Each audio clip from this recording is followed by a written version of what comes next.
Dahil sa kanyang charismatic looks at adorable personality, mabilis na nakakuha ng pansin sa publiko si Attorney Paulo Martinez, ang kasalukuyang spokesperson ng Department of Justice. Kilalanin siya na tinaguri ang Attorney Bay ng mga netizens mula sa kanyang kahanga-hangang mga achievements at active lifestyle, pati na rin sa mga kasalukuyang kontrobersya na naugnay sa kanya. The Philippine Showbiz List presents: Sino si Paulo Martinez, Department of Justice spokesperson? Paulo's personal profile. Isa sa mga bagong umuusbong na pangalan sa larangan ng batas si Attorney Rafael Nicolo Paulo Martinez, kasalukuyang spokesperson ng Department of Justice. Itinalaga siya noong October 2025 kapalit ni Miko Clavano matapos magsilbi bilang prosecutor mula December 2024 kung saan agad niyang napatunayan ang kanyang husay. Bukod sa kanyang legal career, kilala rin si Paulo bilang fitness enthusiast. Mahilig siya sa marathon, regular na tumatakbo, at nag-gym bilang bahagi ng kanyang active lifestyle. Paulo's academic accomplishments.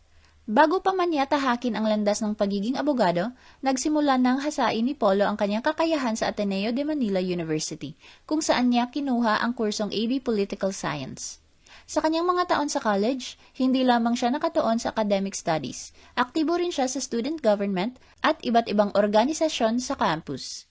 Ipinamalas niya ang kanyang leadership at husay sa pamamahala nang magsilbi siya bilang Secretary General at Chief Administrative Officer ng student government ng university. Nagpatuloy si Paulo sa pag-abot ng kanyang pangarap sa pamamagitan ng pagkuha ng Juris Doctor degree sa Ateneo de Manila School of Law. Sa law school, lalo pa niyang pinagtibay ang kanyang kahusayan, partikular sa larangan ng moot court competitions. Noong 2017, kasama ang kanyang team, nakamit nila ang first runner-up sa Eastern Asian Rounds ng ELSA International Moot Court Competition on International Economic and Trade Law. Dahil dito, nirepresenta nila ang Pilipinas sa finals na ginanap sa Geneva. Nag-intern din si Paulo sa Political Affairs Committee ng tanggapan ni Senator Grace Poe. Paulo's professional legal career. Noong 2022, muling naipagpatuloy ang bar exams matapos ang matagal na paghinto dulot ng pandemic. Sa panahong ito, matagumpay na naipasa ni Paulo ang tinaguriang Best Bar Ever, ang kauna-unahang post-pandemic bar. Sinimulan niya ang kanyang legal career sa Planton Martinez Flores San Pedro Liano Law Offices, kung saan siya nagtrabaho bilang associate mula 2022 hanggang 2024. Sa kanyang pananatili sa private practice, nahasa ang kanyang kakayahan sa paghawak ng iba't ibang uri ng kaso. Kapansin-pansin ang ilan sa kanyang mahahalagang karanasan sa private sector.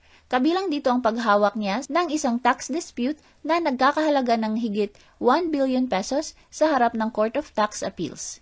Bukod dito, nagsilbi rin siya bilang lead counsel ng arbitration team ng kanilang law firm sa isang 1 billion peso na government construction project. Hindi rin matatawaran ang kanyang naging papel bilang advisor ng mga multinational companies sa iba't ibang usaping corporate, kabilang ang labor standards at regulatory compliance. Paulo turned into an internet sensation. Bukod sa pagiging abogado at opisyal na spokesperson ng Department of Justice, mabilis ding napansin si Paulo ng publiko dahil sa kanyang charismatic looks at active lifestyle. Sa social media, hindi napigilan ng mga netizen ang paghanga sa kanya, at binansagan pa siya bilang Attorney Bay. Noong October 2025, unang humarap si Paulo sa media sa isang press conference kung saan inulat ang pagkakarecover ng 887 na buto ng tao mula sa Taal Lake at mga kalapit na lugar. Sa kabila ng bigat ng paksa, naging kapansin-pansin ang reaksyon ng netizens matapos ibahagi ng ABS-CBN News ang video ng nasabing press conference. Sa halip na tutukan ang mga detalye ng balita, marami ang nahumaling sa personality ni Paulo. May mga nagbiro na hindi na raw nila lubos na naiintindihan ang kanyang sinasabi dahil sa kanyang dating, habang ang iba naman ay nagbigay ng iba't ibang mahaharot na komento upang mapansin. May ilan pang nagsabing para sa kanila ay not guilty si Paulo. Kasabay nito, hindi rin nawala ang mga pumuri sa kanyang malinaw at maayos na paraan ng pagsasalita.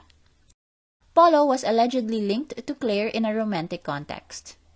Mariing pinabulaanan ni Palace Press Officer Attorney Claire Castro ang kumakalat na blind item at mga alegasyon sa social media na nag-uugnay sa kanya sa isang opisyal ng Department of Justice. Ang issue ay mabilis na naging paksa ng espekulasyon online Ngunit agad niya itong nilinaw sa isang interview sa programang Sa Totoo Lang ng 1PH. Sa nasabing interview, iginiit ni Claire na walang katotohanan ang mga paratang. Ibinahagi rin niya ang kanyang pagkagulat sa issue at nilinaw ang ilang detalye na bahagi ng kumakalat na kwento. Kabilang ang alegasyon na may kinalaman sa isang condominium na aniyay walang basehan. Ayon pa sa kanya, maging si First Lady Liza Araneta Marcos ay tinawanan lamang ang nasabing issue. Bagamat hindi tahasang pinangalanan ang tinutukoy na opisyal, ang kanyang pahayag ay iniuugnay ng marami bilang tugon sa mga usap-usapang nagdidiin sa kanya kay Polo. Ayon pa kay Claire, nananatiling matatag ang kanyang pamilya sa kabila ng issue.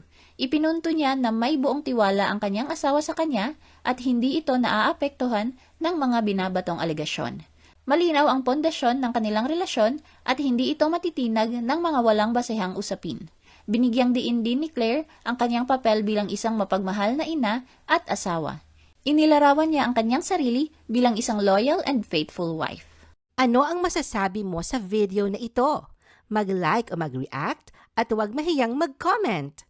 For our YouTube viewers, huwag kalimutan mag-subscribe at i-hit ang notification button. At para sa aming Facebook viewers, mag-like at follow sa aming Facebook page para updated ka sa mga showbiz chika. Thanks for watching!